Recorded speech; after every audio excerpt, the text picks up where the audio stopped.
on Facebook. Let's just see. This starts. If it doesn't, I'll just start. It doesn't matter. Oh, we'll just see what happens. All right. It's saying it's using camera, but my camera's not there. Whatever. We'll see what happens. All right. So today, I want to talk about why most of what we think of as spirituality isn't. It's actually either just observation of natural law, observation of natural phenomenon, or it is a misunderstanding of our trauma response and why we are behaving the way that we're behaving, why we're living the way that we're living, why we're thinking the way that we're thinking, why we're acting the way that we're acting, and trying to get rid of these parts of ourselves through spirituality. And why I am such a big proponent for the fact that we don't need healers, we don't need plant medicine, we don't need these really intense meditation retreats. We don't need these big stimulating, like I say, like healers or events or people to activate us or all these kinds of things that I know is really popular in the spirituality world, because it's natural to us. It's natural to us when our nervous systems are in a state of safety. Okay? And this is why, even with me, I have had a lot of resistance to working one on one with clients and doing these kinds of things, because it always feels like there's this putting the power in my hands. There's this idea that I have something that you don't have, that I have access to something that you don't have access to. And I don't believe that that's true. I believe that what's happening is that my nervous system is just in a different state than everyone else's most of the time. And I was born that way. And I think that I can teach you how to get your nervous system into that state. And then you will have all the experiences. You will have all the insights. You will have all the connections. You will have all the seeing the things and knowing the things.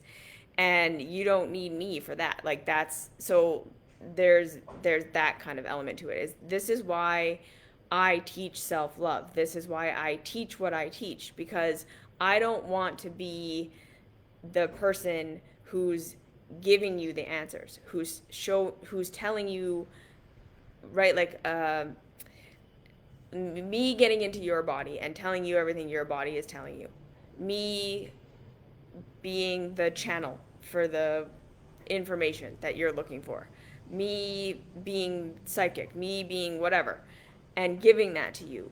Like, that's like giving the man the fish. I would rather teach you to fish. I would much rather empower you so you know how to fish. I want to give you the tools so that you can get your nervous system into this state.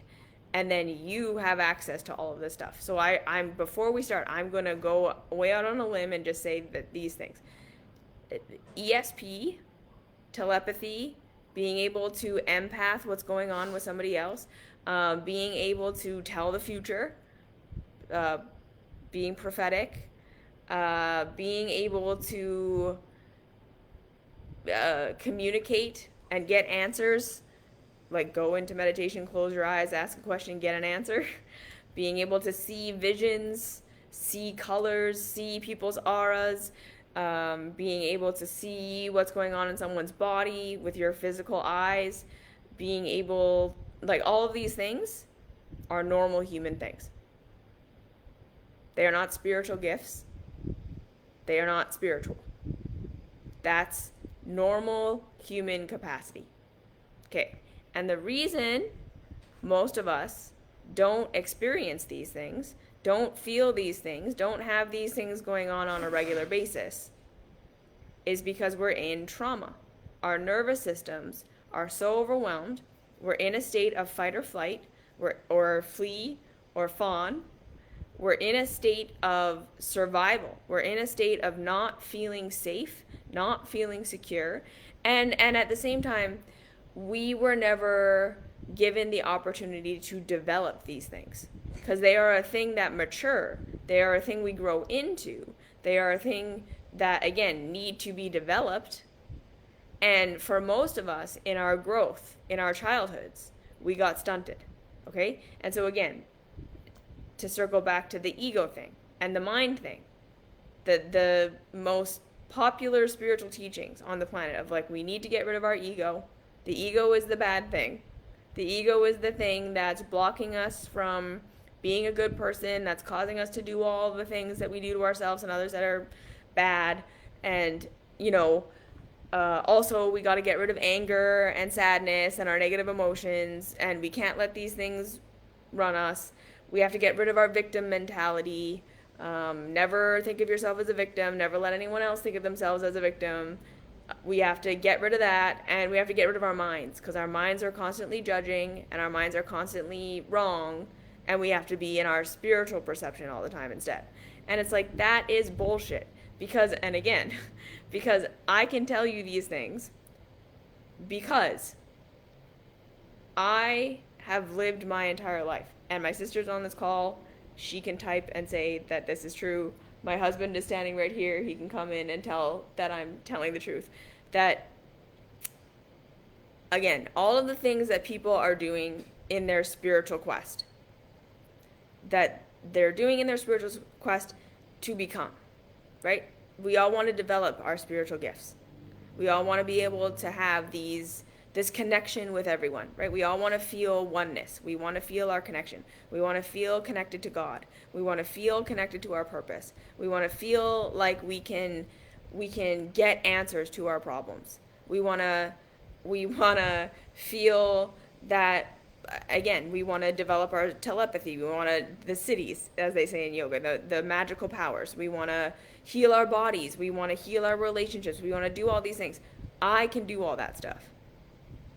I have been doing all that stuff for my entire life. I never had to get rid of my ego. I've never tried to get rid of my ego. I've never gotten rid of any of my emotions. I've never tried to get rid of any of my emotions. I've never done any plant medicine. I've never had Shaktipat.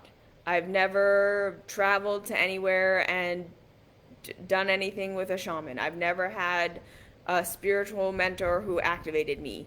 I had a Reiki teacher, but like all of this stuff, I've never done an intense meditation retreat. I've never done any even physical stuff. I've never done like a long juice fast. I've never done a water fast. I've never done any of the things that people think they need to do in order to develop these gifts. I never did any of it. And I have all of them. So the point being, this is accessible to us. And we don't have to do anything extreme to get them. This is what happens when our nervous systems are in a state of safety, and when we allow ourselves to grow and develop who and what we actually are. Because here's the thing that's special about me, is I was never able to shut any of myself off. That's really the difference between me and everyone else.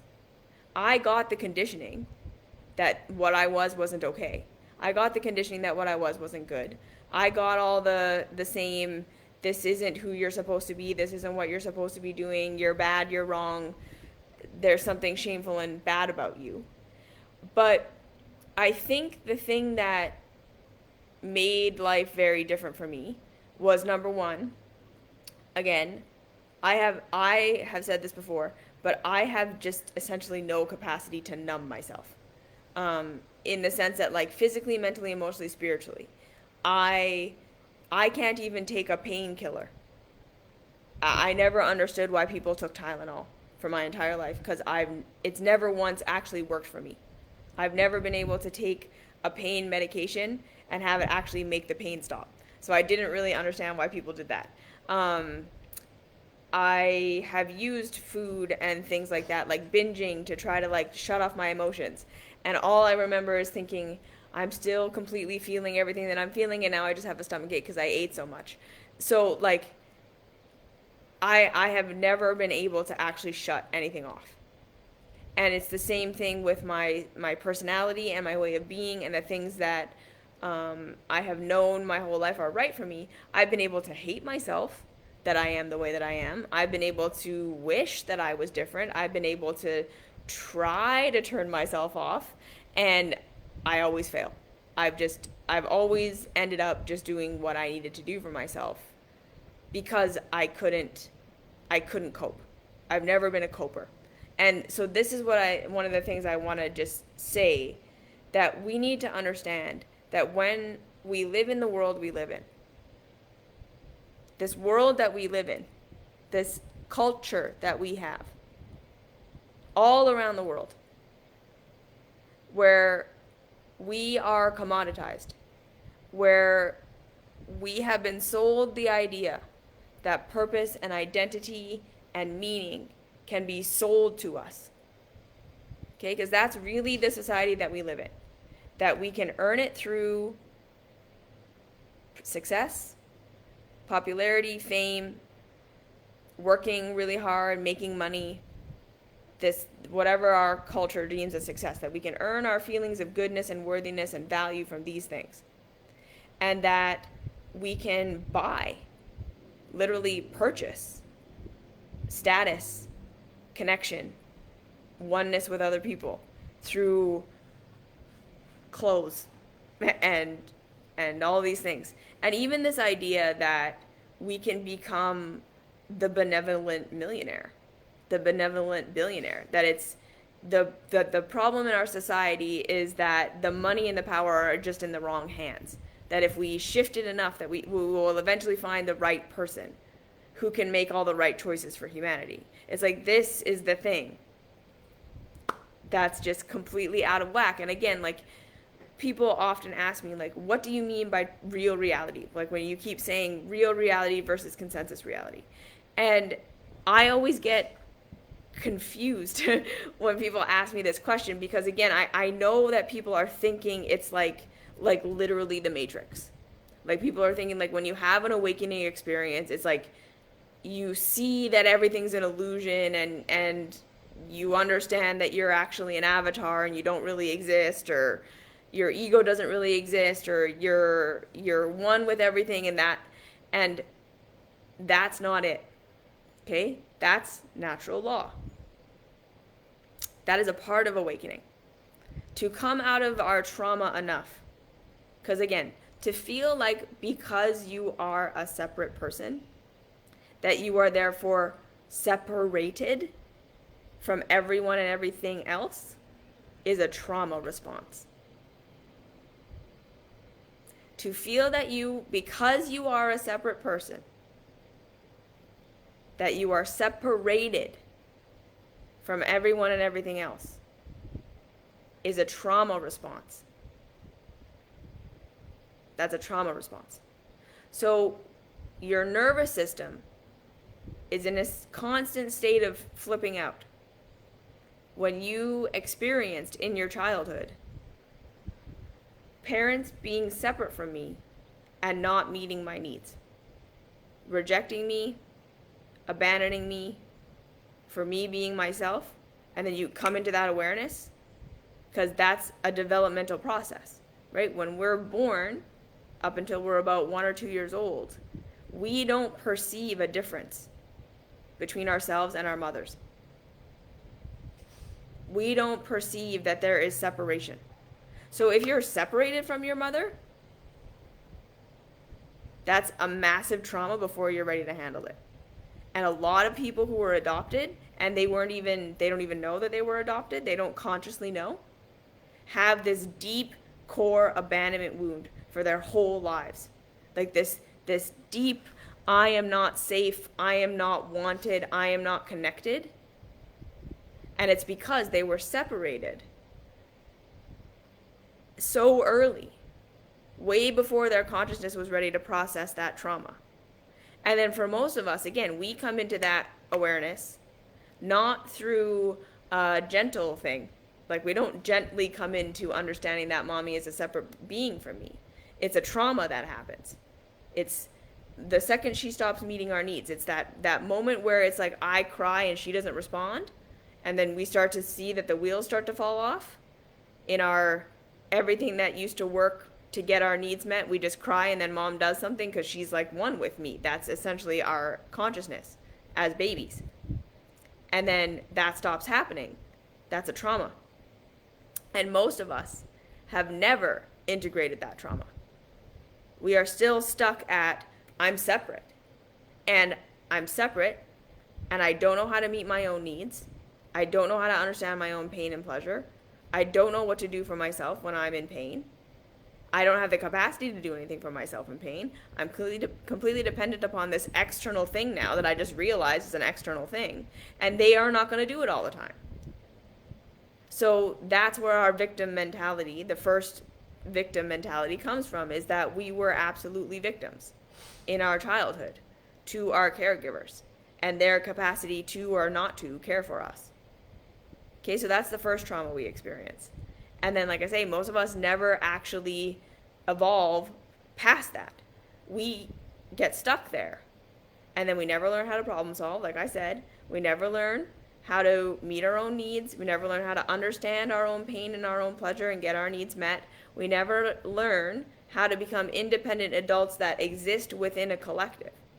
We then become codependent for the rest of our lives, where we are constantly replaying these same traumas over and over and over again of trying to get our parents to understand us, trying to get our caregivers to understand us, to see our needs, and to meet them. And then we start to project that onto our friends, we project that onto our partners, we project that onto our bosses, and we're constantly attracted to these people who are very similar to our parents. And we act for them the way that we acted for our parents to get them to love us. And then we expose our core wound. Then we do that thing that we always did with our parents that got them to reject us or abandon us. We do that with our parents. We do that with our with our partners, with our intimate relationships, with our bosses. We all of a sudden have this thing that comes up where we act like a child. Like literally our child trauma comes out. And we're hoping that they will respond differently. And then when they don't, we hate ourselves or we hate them and we have this whole big thing. And that's we haven't connected. That we're adults now. And that trauma part of ourselves that keeps coming up to prove that we're separate, right? That keeps coming up, and as that, like, it's more coming up because it's wanting to prove that we're not separate. It's hoping that eventually that person outside of us is finally going to understand us, finally going to meet our need, finally going to make us feel better. And this is all subconscious. Most of us have no idea about it. And then, except for the fact that it's continually happening. We're continually doing these same things in our relationships. We're continually choosing the same people to be in relationship with. We're continuing to do these patterns because it's our inner child looking for that external person to finally meet us where our caregivers didn't meet us, to heal that trauma, that separation trauma. And what's actually going to heal that separation trauma is for us to show up for ourselves. That is why I teach self-love. So in all of your scapegoats, in all of your codependencies, in all of your coping mechanisms, everything you do that's self-destructive or destructive to others, everything that you're doing that you're thinking, I have to be this way, I have to be this person in order to be acceptable, in order to be good, in order to be liked, or these are all the parts of me that I can't be. Or, like I say, you're just in coping. You know that you binge, you know that you purge, you know that you drink, you know that you Netflix, you know that you shop, you know that you do these things, but you don't know why you're doing it. You're doing it because you're trying to stop yourself from being whatever got you rejected, because you're trying to heal that separation wound, right? All of this that we're doing to be accepted by everybody, that's what we're trying to do to heal this core. If I'm different, if I'm rejected, I'm separate. And if I'm separate, I can't get my needs met. I'm not safe. And then your nervous system says, we're going to die. So this is, the coping mechanism is there to stop you from being your real self, or to try, or to, help you cope with everything you're doing that isn't genuine to you, that actually does hurt. in order to try to fit in. And this is why, again, this awakening path, no one does it. Because to truly awaken, what it requires is that you go into all of this pain of where you were rejected, where you were abandoned, where you were separated. And rather than looking for someone to fix you, or to love you, or to make that pain go away, and rather than trying to fix yourself, which is what your nervous system is going to want you to do. So why do you have these patterns? Why do you have these things that you do over and over and over again and you can't change and you can't get out of it? It's 100% because that's what your body, your biology, thinks you have to do to survive. So literally, your coping mechanism, as much as you think this is a terrible thing and I wish this wasn't happening and it's clearly self-destructive and what the fuck is wrong with me, so the ego teaching must be right, there's some sort of evil ego inside of me that I need to get rid of. No, that's your biology saying this was the thing that stopped us from being that. Or this is the thing that helps us cope with this life where we are being this thing we don't want to be. It's helping you. It's helping you to fit in to the culture you think you need to fit into, to feel connected. So you're traumatized. You never got to develop your actual true self and your connection with reality, because that's the other thing. We are all so afraid that when we let go of all the rules, and if we stop trying to be what everyone wants us to be, and we let go of this consensus reality, and we get into our pain. So first I'm going to finish that sentence. Most of us never go into that. We never go on the true awakening journey. Because what the true awakening journey is facing all that pain, facing all that separation pain. And like I said, rather than looking for someone outside of us to fix us, rather than looking to fix ourselves, what we're going to have to do is get honest with who and what we actually are, and completely face that absolutely got us rejected, and it's probably going to continue to get us rejected. That it is going to be a thing that looks like it separates us. Because, this kind of spiritual bullshit that everyone's like, when you really step into yourself, you're going to find your tribe, and all your friends are just going to come around you, and everyone who, and you'll just be your real self, and then everyone will love you. And it's like, no, that's not going to happen. You're going to be your real self, and you're going to reface all of those childhood traumas of people don't like it. Yeah, absolutely 100%. People reject you. All of your worst fears are absolutely going to come true. When you step into who you truly are, people are going to not get it. Your parents will probably outright reject you again. There's a chance that you'll be loved. There's a chance that you'll be seen, and you'll probably find people who like you for who you are as you start to just embrace and embody it anyways. But most of us are going to go through the dark night of the soul where we're just isolated and alone, and we don't know how to accept these parts of ourselves, and we're all going to go through that. Am I just evil? Am I just horrible? Am I just this thing that I really am, that I've been so conditioned is not okay? And you're just coming to terms with, but I am this, and kind of having to accept that it might kill you, that it might be the reason no one ever loves you again, the reason you're alone. This is the thing. And so we're going to have to face that and decide, I'm going to be myself anyways. I'm going to do it anyways. I'm going to figure out how to get my needs met, whether anyone outside of me can help me or not. And it literally, you will face the fear of death over and over and over again. You will face your fear of death over and over and over again as you do this, because it will feel like you're going to die. It will absolutely feel like, if I accept my true self, everyone's going to reject me, and then how am I going to get food? No one's going to hire me. I'll never be able to have a job again. You're going to have these stories, and you're going to have to go through it and do it anyways. And that's why I say, no one does this. Everyone wants to do the ayahuasca trip. Everyone wants to do the mushrooms. Everyone wants to do the whatever, because it blasts us into the after effect. That's what plant medicine does. Plant medicine shows you what your life would be like if you were actually living in alignment with your true self. but it doesn't tell you how to do that.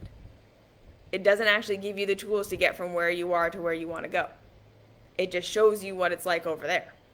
So then we get addicted to these things because, of course, we want to be over there. And we think we're facing our shadow. We think we're facing our pain. We think we're doing all these things in our plant medicine journey. But we're not really. Because it's not translating to you being your real self in real life. Like, you might have things that stick with you through your medicine journeys and your ideas and maybe your retreats and your meditations and all these things. But if that traumatized your nervous system more, which these things do, right? Like the intense meditation retreats, the fasting, the drugs, this is also a nervous system traumatizer. So yeah, you may have revelations, but it's activating your nervous system into fight or flight, which locks you deeper into what you're already doing. That's why this is such a slow process. The real journey is frickin' slow. Very slow.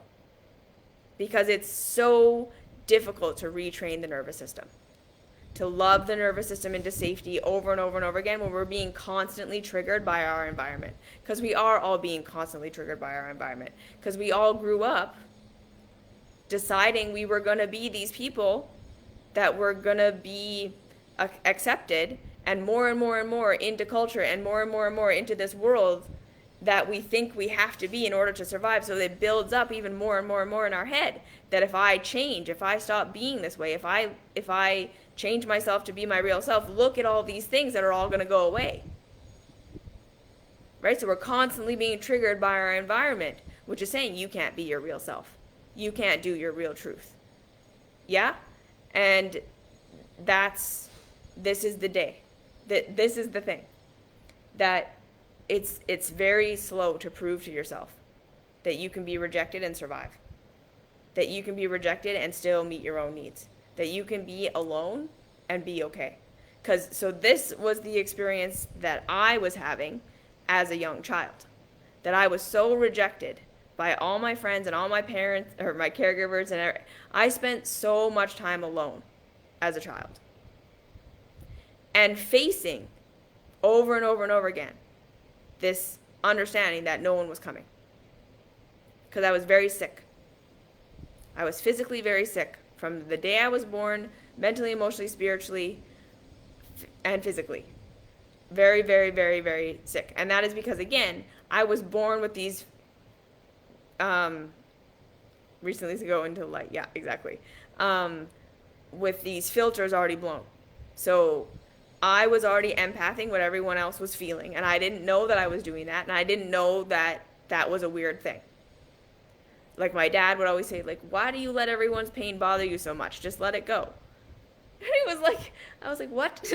that to me, that was like someone had cut off my arm and him being like, just let it go. Just like, stop, don't worry about it. And I was like, what do you mean don't worry about it? How can I not worry about it? I feel it like it's happening to me. But of course I couldn't explain that. So anyways, I spent a lot of my time alone. And I was raised Christian, but I don't think I understood the Christian message that was actually being delivered through the church.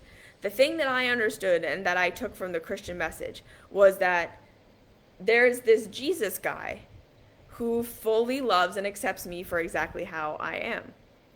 So I spent all this time alone in my childhood, in my room, facing that no one was coming, that no one cared, that I was alone, that if I didn't figure out my life on my own, it wasn't going to get figured out. And having this relationship in my head with this invented character, Jesus, who I would bring all my pain to. And even though my mom rejected me about it, like she used to just tell me that it's all my fault that the kids think I'm weird and I need to stop being so sensitive. And like every night, just over and over again, just this message of like, I'm a burden on her, I'm a burden on everyone else, I need to stop being so sensitive, I need to stop being like this, I need to change, I need to be different, and the way that I am, being so sensitive, being so sick is a burden, and you need to stop, and like all the shame that I was developing around being sensitive and being sick and needing help and needing love, I I was getting shamed by my mom every night. I was getting shamed by my friends. I was getting shamed and ignored. But I was having this relationship with Jesus where I would bring him my pain and he would tell me that he loved me. He would tell me that I'm okay and that so I was essentially reparenting myself as like a 7-year-old through this relationship with Jesus. And that is what I think saved my life. Because by the time, like I say, these gifts were developing in me whether I wanted them to or not. And rather than going into complete self-destruction, which I went into pretty good self-destruction, right? I became a workaholic. I worked myself to the bone. I was like constantly busy. I was constantly striving to be better. And then I had my whole stint with anorexia, and then just really, really, really bad workaholism, to the point of just like not sleeping, not taking care of myself. Um, but at the same time, I was constantly taking these little steps towards being my real self. Like, I was trying really hard not to. And then there would come a point where I just couldn't anymore. And I would just, this is who I am. And every time I took a step in that direction, there was a fallout. There was a loss. There was a whatever. But I always had this sense that the truth was that I could figure it out. That was the thing that I had reparented it in myself adequately to allow me to take this journey. That as much as I was afraid, and that as much as I was not knowing, because so much of my journey was, I'm going to take this step and I have no idea what's going to happen. I don't actually know. And it's funny too, Sam and Marcus can tell you again that we've been on this crazy ride, especially since the last 10 years that Marcus has been with me. And it's been like one crazy step after another. Like I'm quitting my job and I'm working online. And then we're moving to Thailand. And then we're moving to Montreal. And then we're doing this and we're doing this. And we're gonna, and Sam and Marcus both all thought that I like had it all figured out. I knew how everything was gonna go. I knew everything. And they treated me like I was some sort of like all-knowing like guru, because it looked like that. And then years later I tell them, I'm like, yeah, no, like I only ever knew like the 1 or 2 steps ahead. I knew I could figure it out. I knew I was going to get to where I wanted to go. But like all the things that happened in between living in Vancouver and like where we are now 10 years later, of course I did not see all of that. But they thought that I did, because that's how it looked on the outside. That like I was just going ahead and we were just doing it. And again, that came not from I knew everything, that I know everything, or that my confidence doesn't come from my capacity to live my true life, my true self, doesn't come from already having all the answers and knowing everything, or thinking I'm never going to fail.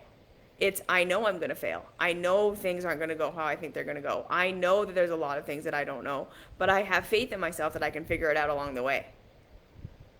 That's what being an adult is. I know that I can observe my reality. And if something's not working, I can change. That's the power I have. That comes from self-love. I love myself enough that I can make mistakes and just change. And so what I'm saying is, the reason everyone on this planet doesn't have the spiritual gifts that I have is because they're so locked in self-hate. They're so locked in shame, in fear, in trying to be who they're not, that they don't have access to any of these things. Their nervous systems are so busy trying to get them to be what everyone else wants them to be, which is incredible amounts of effort. And it forces you to turn off your connection to true pain and true pleasure. Okay, we've been indoctrinated into this society that tells us We're not supposed to feel those things. You're not supposed to feel sad. You're not supposed to feel depressed. You're not supposed to feel angry. And if you do, there's something wrong with you. Instead of, no, that's a response to an untruth in the way that you're living, in the way that you're thinking, in the way that you're behaving. That's what that is. And I can tell you that again from personal experience. I've never ever gotten rid of any of my negative anything. I've listened to them. My negative emotions have saved my life over and over and over again. They are the reason I changed my life over and over and over again. And now have the life that I have, where I can live in a way that actually works with the very, very, very freaky and specific way that I am. Like, this lifestyle that I'm living is a needle in a haystack for a person like me. A person like me, with all the little intricacies that make up all my sensitivities and everything that I need to thrive, there was no roadmap for this. And I don't vlog and I don't show what my day-to-day life is like because it's so weird. It's so weird. I don't think it would be of interest really to anybody. But the point being that I was able to find this because of my negative emotions. Because I said, okay, this feels like shit, I'm not going to keep doing it. It's not something wrong with me that I can't make culture work. It's culture that's fucked up. And so, and that's the other reason most people never go on this path. Because to admit that your pain is real, and then that means that culture is fucked up, again, means there's no safety net. When we are making it that there's something wrong with me, and I can just get rid of my ego, or I need to just get rid of my negative emotions, or I can just go on some sort of plant medicine, or I can just get a healing session, or whatever, and it'll like shift my chakras, and then everything will be fine. Right? That's so much easier. We want to tell ourselves that that's true. We want to believe in Tony Robbins. We want to believe in who's the really famous guy right now. Dispenza. Joe Dispenza. We really want to believe in Joe Dispenza. We want to believe in the medical medium. We want to believe in these people that are selling us this. It's just no problem. Just hit here. Because that's so much easier than no, culture has it wrong. I don't know who to look to find the answer. I'm not going to have anyone to look to find the answer. I'm going to have to figure it out for myself. And in so doing, I'm going to get totally rejected. I have to become an adult. I have to become someone who can say, I'll have to figure this out on my own. I'll problem solve on my own. When we don't feel like we have the capacity to do that, we feel completely dependent upon everyone around us. That if we get rejected, we're going to die. And that's in our nervous systems. So that's why I say that's the journey. The waking up journey is 100% the self-love journey. It's not flashy. It's not fast. It's not 30 days to a new you. It's not just get fucking, high on your positive thinking in the morning and like get in your purpose and blah, blah, blah, blah, blah. It's not any of that. It's face where you were let down. It's face all the pain you're in and giving yourself the benefit of the doubt, which then means your culture is wrong and all of your conditioning is wrong. And then you have to change your life in a way that no one else is going to understand, and you're going to fail. I promise you. Just like I have failed 100 million times. There have been so many things that I tried to get to where I am right now that did not work. And then I didn't know what the next answer was. And so I just waited. Because I knew it was there. I just assumed there has to be a way. And when A, B, C, D, all the way through Z didn't work, I'm like, well, then there's another letter. Like, literally, that's how I've lived, and that's how I got here. So, this idea that we're all one. Okay, I want to tell you a story. This is why I'm saying that the spirituality on the planet right now isn't really spirituality. So, all the ego stuff and the get rid of your emotion, whatever, that's the spirituality that's just misunderstanding our trauma. You're just traumatized from your childhood, where you got separated and then you never learned how to learn on your own. You never learned how to figure things out. You never learned that you could be rejected and still get your own needs met by understanding your own needs and meeting them yourself. You're still waiting for your caregivers to show up, those perfect caregivers to show up, to understand the things in you that you don't understand about yourself, and to finally love you the way you want to be loved, which is to get your needs met from the outside without having to say anything. That's what we all think love is. You understand me before I even have to say it. Right? We're living in this culture now where people are like offended where you don't know their pronouns before they told you what their pronoun is. That's childhood trauma. Right? I am expecting the world to understand me and to meet my needs and to validate me. That's trauma. We didn't get that from our parents. Our parents were supposed to meet our needs. Our parents were supposed to change based on our emotions. Our parents were supposed to understand what we needed before we understood what we needed. We're all still waiting for that childhood we never got. And the bottom line is that you're not going to get it. You're never going to find the right partner. You're never going to find the right friends. You're never going to find the right community. The world is never going to change enough to become a place where you feel validated and seen and heard and understood and get your needs met from the outside. You're never going to perform enough to get that, and you're never going to rebel enough to get that. You're never going to get rid of your ego. You're never going to get rid of your negative emotions. You're never going to get rid of your bad habits and your coping mechanisms. No. You're going to love these parts of yourself, and they are going to awaken you to who you really are, what you really need, what is expected, what your pain, where your pain is coming from, and what you need to do to get your needs met. And then you are going to have to love yourself enough to live that, even though culture doesn't understand and you will be rejected. That's the awakening journey. And then when you're no longer living in a way that is out of alignment with who and what you are, you don't need a coping mechanism anymore. You don't need an addiction anymore.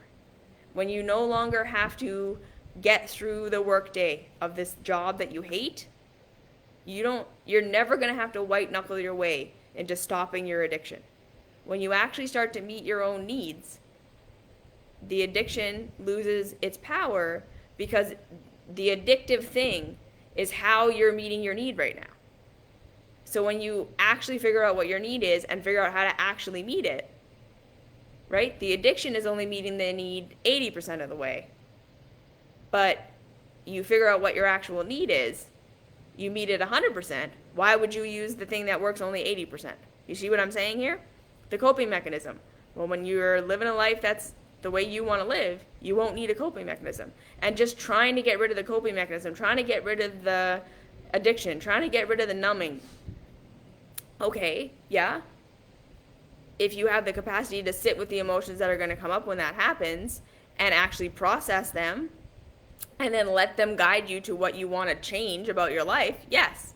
But if you're just working to get rid of that thing as though you'll be able to keep living this life that you're living right now and you just won't have that, no.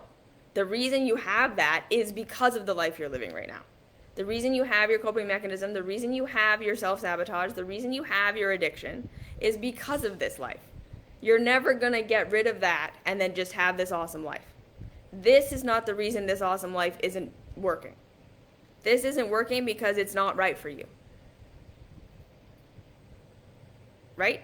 So that's trauma. That's all that we are doing in this life. And that's why this get rid of the ego thing is just a misunderstanding. No, you're going to love yourself. You're going to figure out what you need that you never got. You're going to figure out who you are that you never got to be. And then you're going to have to develop that while loving yourself enough that you get rejected and people don't understand and all this, and you do it anyways. You become brave enough to figure out and meet your own needs, to face challenges and change and grow and learn and admit your mistakes. And that's the awakening journey. And then all the cities, the connection to everything, all that stuff, that is the natural human state when we're in a state of rest and digest. Period. Telepathy, empathy, feeling connected to everyone and everything, having a oneness experience, that's not spirituality.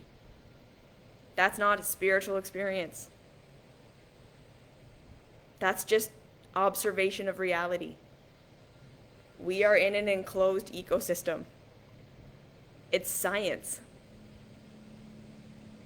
That's it. It's all just energy, and we're in a closed system. There's nowhere for anything that you do to go except for inside here. Feeling your connection to everyone and everything is what happens when you feel safe. When your nervous system is in a state of rest and digest, you feel connected to everyone and everything because you're just observing reality. Because again, when we're in that fear state, when we're in trauma, when we're in stress, our focus is narrowed in on just where's the threat and how do I protect myself, right? We perceive everything as other, as separate, because we don't know where the threat is. To be in a state of unity consciousness, when your body perceives that you're in a state of stress, because again, remember, your body, to your body, a state of stress means something in my immediate environment is about to kill me. That's it. To your body. So you almost get in a car accident, to your body, it doesn't know you almost got in a car accident and everything's fine. You have that stress trauma because your body thinks it actually happened. Your body thinks we almost died. We're in a state of stress. So if you don't process that by shaking and showing your body that you didn't die, now every time you get in a car, you're going to have anxiety because it's perceiving, right? It's perceiving that this car was the threat. This situation was the threat. So now I'm going into a state of stress. So in order to process that trauma, you got to get into the car and you need to physically force yourself to witness, I'm not dead. To look at your surroundings, to take a deep breath, to shake, to punch, to move that nervous energy. And then your body says, okay, we're good. So this is why, again, processing is a physical thing. Processing all of your traumas from your childhood involves bringing yourself back into the present moment, alerting your body that you're not dying, and moving the energy in some way. That signals to your body that you're not dead. Otherwise, you go into your coping mechanisms. You go into your scapegoats. You go into your addictions. Because that's what your body thinks is saving your life right now. Every time you're triggered, you go into a state of stress, your body thinks it's under attack. And when your body thinks it's under attack, it's going to do what it's always done. So that's why you're stuck in your patterns. Because those patterns are what your body thinks saved your life. So pattern interrupting is very difficult. Because your body thinks, if I don't do this thing, I'm going to die. You do the new thing. You stop, you orient, you look around your room, you list 5 things you see, 4 things you hear, 3 things you can feel, 2 things you can smell, 1 thing you can taste. You look, right? You feel it in your body. You come into the present. You take some deep breaths. You move. And then you say, oh, okay, I see that pattern that I was in. I see that trauma. And look, I saw myself through it. I didn't do my coping mechanism, and I'm still alive. That's retraining the nervous system over and over and over again. And then, like I say, as we start to take ourselves out of this fight or flight that we're constantly in, because most of us are literally so deeply traumatized that everything is triggering us. We're constantly in a fugue. If you don't feel peaceful, just sitting and doing nothing, you're triggered. You're in a trauma space. If you can't just sit and do nothing, you're triggered right now. Your body thinks you're dying. Most of us, like I say, we're internally triggered. We're internally triggered every time we want to be our real self. That triggers us. Because then the body says, nope, don't do that. It'll get you killed. We're triggered every time we reject ourselves. We're triggered every time we perceive we're being rejected. We're triggered every time the environment is something that's different than what we actually need, which is all the time.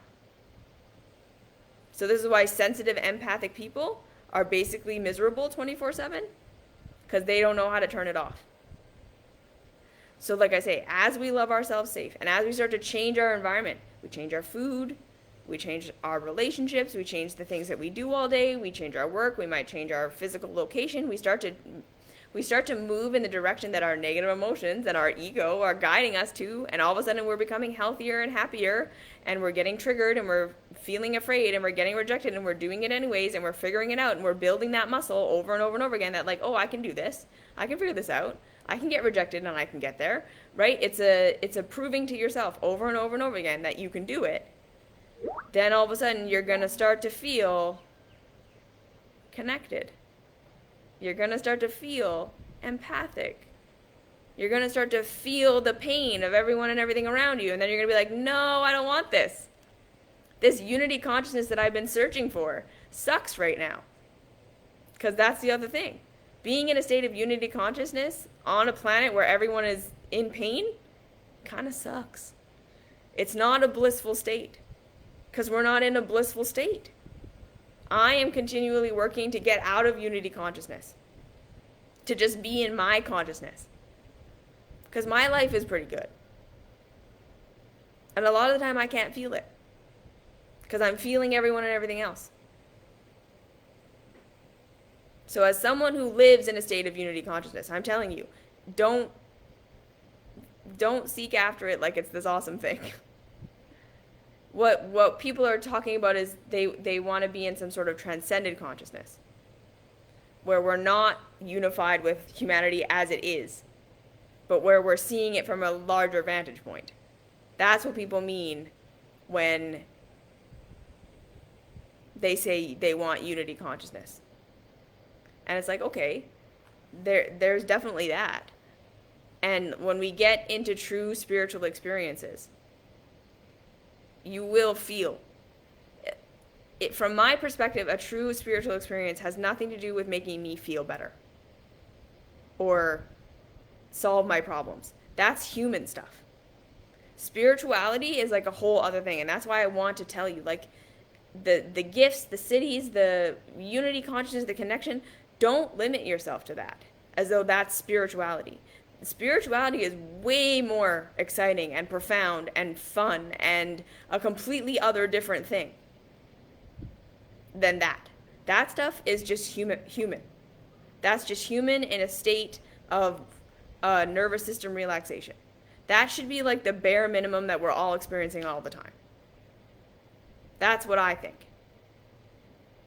We should all feel one and feel connected and know that we can do it and have access to information and feel like we can solve our problems.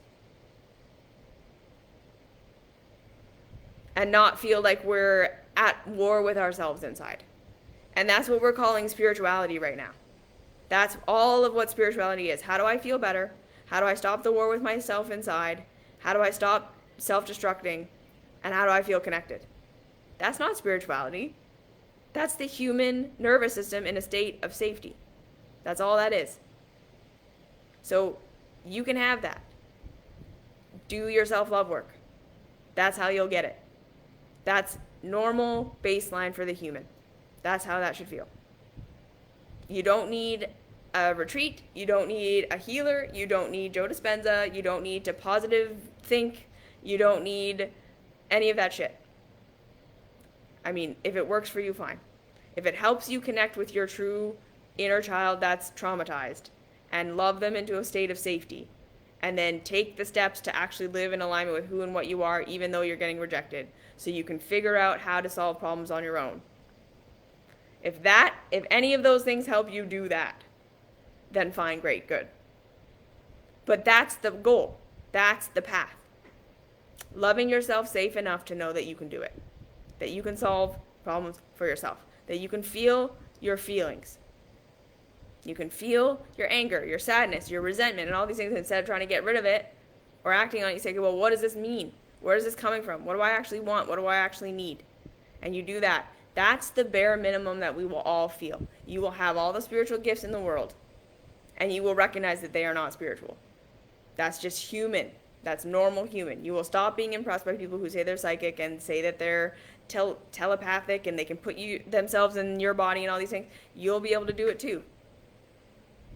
That's the normal human nervous system that is connected to all things, because it is.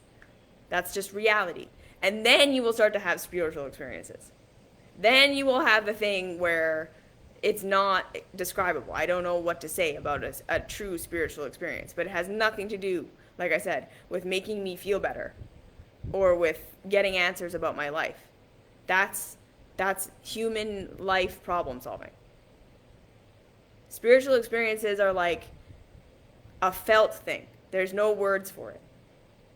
And it's not necessarily practical. Yeah. So don't limit yourself to that.